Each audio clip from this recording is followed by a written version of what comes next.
So before kita menciptakan atau membangun brand kita dengan valuasi yang tinggi atau your multi-billion dollar brand, kita harus punya foundation yang kuat terlebih dahulu on our brand.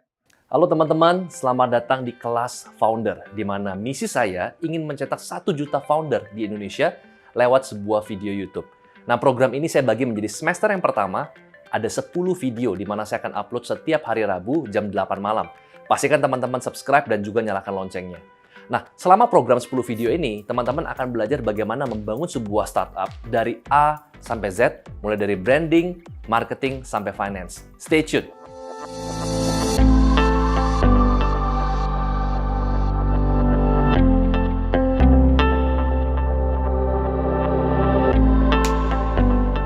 Halo semuanya, selamat datang di kelas The Founders minggu keempat. Saya Benny Bonardi, founder dari Ben & White Branding House. Dan hari ini saya akan sharing tentang how to build your multi-billion dollar brand. So, let's start with something simple. Sebelum kita membangun sebuah gedung pencakar langit, ada satu bagian penting yang perlu dibangun terlebih dahulu. Dan bagian tersebut adalah fondasi. Semakin kuat fondasinya, maka bangunan tersebut dapat dibangun dengan semakin tinggi. Sedangkan apabila fondasinya tidak terlalu kuat, kemudian dipaksa dibangun tinggi, at the end akan banyak masalah terhadap bangunan tersebut. Ujung-ujung bisa roboh. Sama halnya dengan brand. So, before kita menciptakan atau membangun brand kita dengan valuasi yang tinggi, atau your multi-billion dollar brand, kita harus punya foundation yang kuat terlebih dahulu on our brand. According to my practical experience, branding is about connecting 4 dots. I call it the Fantastic Four. Okay? So, kita harus connect 4 dot terlebih dahulu sebelum kita dapat membangun our multi-billion dollar brand. Kita akan mulai dengan dot yang pertama. Dot yang pertama adalah what you are. What you are ini akan berbicara tentang purpose, product, dan core value. Let's begin with purpose. Setiap benda yang diciptakan di dunia ini ada purpose-nya. Let's say, contohnya, pen ini diciptakan ada purpose-nya agar kita dapat menulis di presentation board. Lampu contohnya, lampu diciptakan agar dapat menerangi ruangan sehingga kita jalan nggak nabrak sana, nggak nabrak sini. Sama juga dengan manusia. Manusia diciptakan dengan sebuah purpose untuk menyelesaikan sebuah masalah yang ada di masyarakat. So we need to find your purpose. We need to find our purpose sebelum kita membangun our multi-billion dollar brand. Berbicara tentang purpose, we have to ask 2 questions. Yang pertama adalah, who do you want to help? Siapa yang kita pengen bantu? And what is their problem that we want to solve? Apa masalahnya yang pengen kita bantu? Misalnya, saya pengen kasih contoh, saya pengen menciptakan sebuah kehidupan di mana anak-anak yang kurang mampu dapat mendapatkan pendidikan yang lebih layak.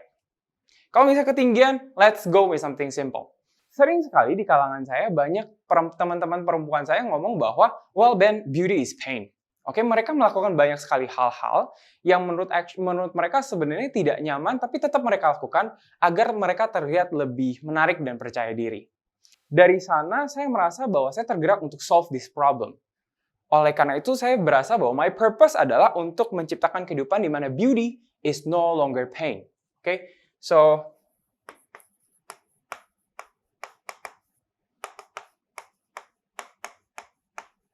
beauty is no longer pain. Nah, setelah kita dapat purpose-nya, then kita bisa move on to the next point, which is product. Kita udah tahu purpose kita ini. So, kira-kira produk apa sih yang bisa membantu para wanita-wanita untuk mencapai this life where beauty is no longer pain? Oke, kita bisa list down. Let's say in my head ada heels misalnya. Kemudian ada dress, apalagi makeup misalnya. Dan misalnya suplemen. Oke, so dari sini kita sudah list down kira-kira produk apa yang bisa mencapai tujuan kita. Di sini adalah tahap di mana kita introspeksi diri. Kita melihat kembali ke dalam kita. Skill set kita apa? Talenta kita apa? Pengetahuan kita di mana? pengalaman dan juga networking yang kita punya, kira-kira akan lebih memungkinkan bagi kita untuk melanjutkan produk yang mana. Misalnya, saya pilih heels deh, for example. Saya akan pilih heels, kenapa? Karena saya udah kenal produsen. Dulu saya sempat kerja di sebuah perusahaan di mana mereka jualan heels. Jadi saya ngerasa saya lebih mampu untuk mengembangkan brand dengan produk heels. Oke? So, find something that you comfortable with. Find something yang kita lebih kuasai. Karena itu akan sangat membantu kita dalam mengembangkan your multi-billion dollar brand. Now, setelah kita pilih produknya, kita pilih core value-nya. Core value bisa macam-macam. Bisa speed, kemudian bisa natural, kemudian eco-friendly, atau enggak comfort, atau secure. Macam-macam. Dan core value ini adalah akar dari setiap apapun yang nanti akan kita lakukan. You'll see, I'll explain later. So, kita harus melihat balik lagi dari purpose-nya kita. Kita ngomong bahwa beauty no longer pain. So, kalau ngomong no longer pain, berarti painless. Painless artinya comfort. So, maybe comfort is our core value. Okay, I'll take it. Comfort adalah core value-nya. Okay, comfort adalah core value yang kita pilih. Nah, kita udah tahu produk kita adalah heels. So, kita harus menciptakan sebuah produk yang comfortable agar bisa mencapai beauty no longer pain. Correct? Nah, kita udah tahu kita siapa. Kita adalah sebuah bisnis yang mengembangkan produk comfortable heels di mana kita pengen para wanita untuk having a life where beauty is no longer pain. Setelah kita tahu what we are, setelah kita tahu brand kita apa sih, then we move on to the second dot. The second dot, we'll talk about what you say.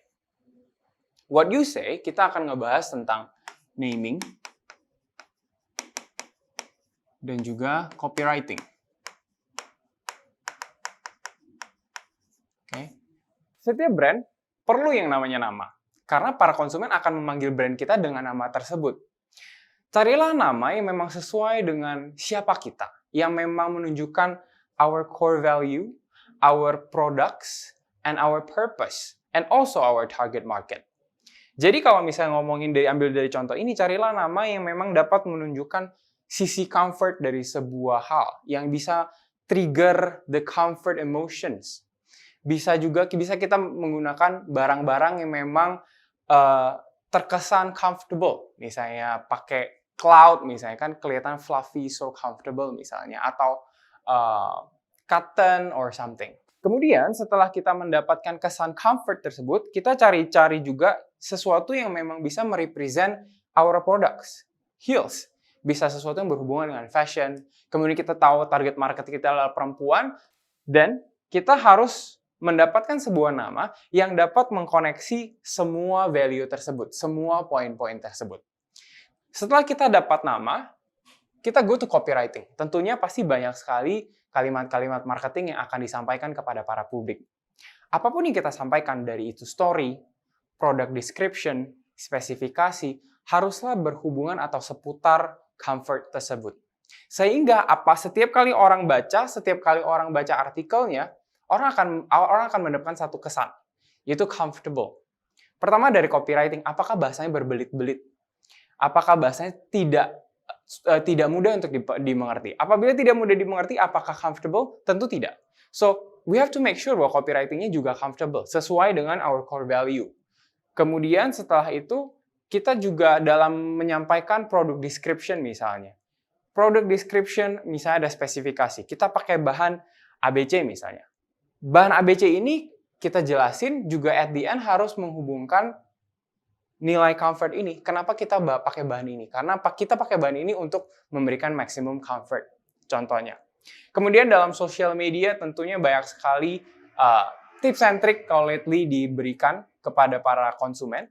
Itu juga bisa dipakai. Berikan tips and trick tidak harus untuk berhubungan dengan produknya, tapi kita bisa cari sesuatu yang related terhadap core value-nya. Misalnya kita ngomong tentang heels, kita bisa tetap memberikan how to travel dengan maximum comfort. Bagaimana cara jalan-jalan dengan bawaan yang super banyak, tapi tetap comfortable. So, kata kuncinya adalah your core value itu. Kalau misalnya core value-nya cepat, kita kasih informasi-informasi yang memang bisa menambah kecepatan. Sehingga setiap mereka melihat our brand atau membaca what you say, mereka terpikirkan your core value ini. Now, we move on to the third dot. The third dot adalah what you show. Apa yang kita tampilkan kepada para audience. What you show akan berhubungan dengan design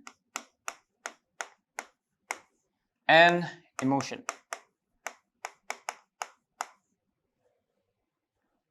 Setelah kita mengetahui siapa nama dari brand kita, saatnya kita menuangkan apapun itu, your value, your purpose ke dalam design. Now let's talk about design. Sebentar lagi saya akan menampilkan dua buah gambar untuk membandingkan. Let's play a little quiz, okay? So, ini gambar pertama. Dalam sekejap, tentukan kira-kira jus mana yang lebih segar, yang lebih natural. Gambar kedua, energy drink mana yang kira-kira yang paling strong, yang lebih powerful, yang lebih impactful.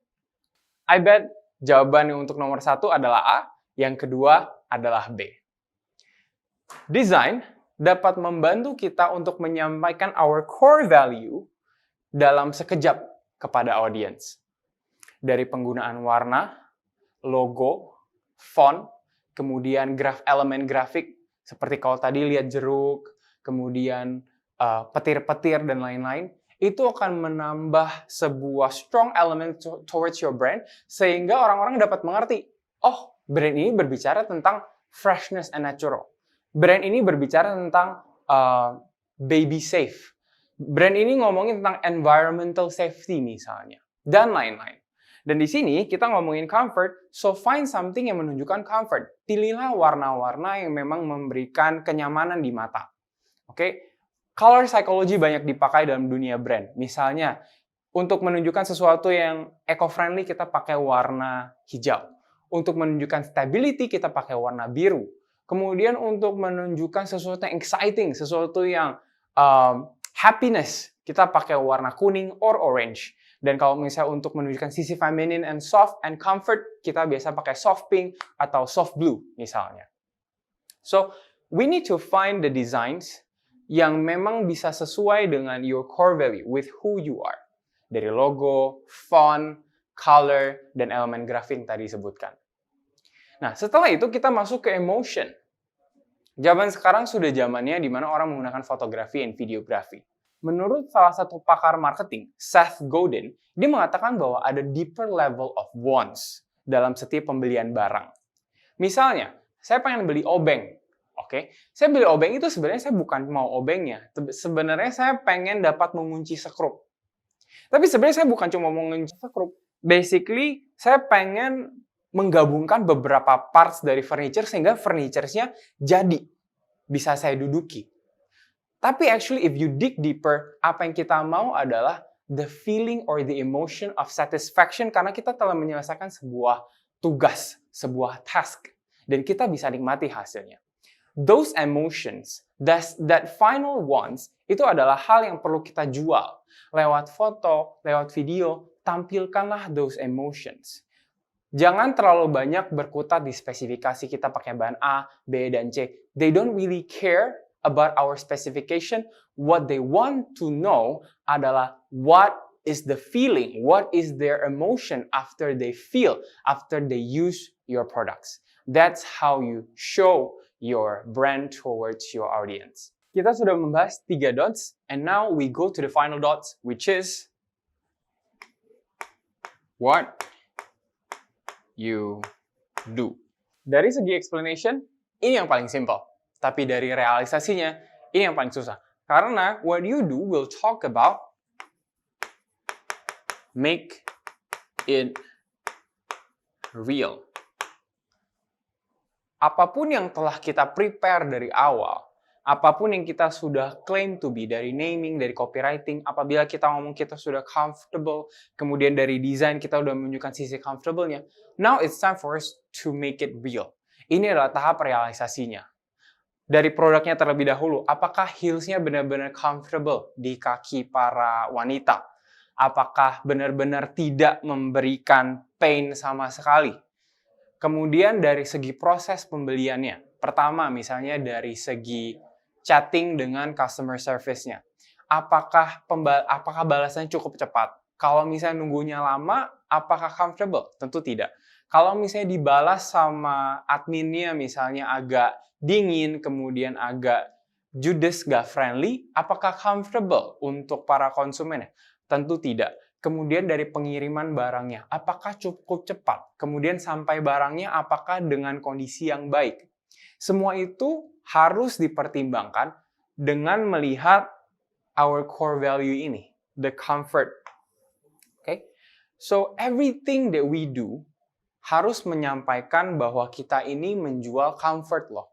Dari proses dari awal sampai produk tersebut dipakai oleh para konsumen. Contoh lain misalnya kita berada di bisnis delivery produk misalnya. Kita sudah klaim bahwa kita ini cepat. Kita udah pilih nama yang berhubungan dengan fast, dengan speed. Kemudian kita juga sudah pakai semua desain elemen yang menunjukkan kecepatan. Tapi kemudian pada saat realisasinya, orang datang ke counter, CS-nya baru 1. Kemudian yang ngantri ada 10. CS-nya ngetiknya pakai 2 jari. Oke? Lama banget. Dan at the end, orang-orang nunggunya lama. Nah sekarang, apakah orang dapat melihat speed di brand Anda? Apakah pada saat orang melihat brand Anda, mereka dapat kepikiran, oh ini brandnya cepat nih, gitu, atau pengiriman cepat nih? Tentu tidak, karena realisasinya tidak sesuai.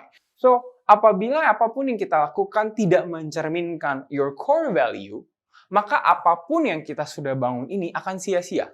Karena orang-orang nggak bakal percaya. Brandnya tidak akan melekat. Karena the most effective ways adalah for them to experience themselves. Oke? Kalau kita pengen bilang kita cepat, kita pengen dikenal dengan brand cepat, then give them speed. Make them experience your speed. Kita pengen kasih sesuatu yang comfortable, make them experience the comfort.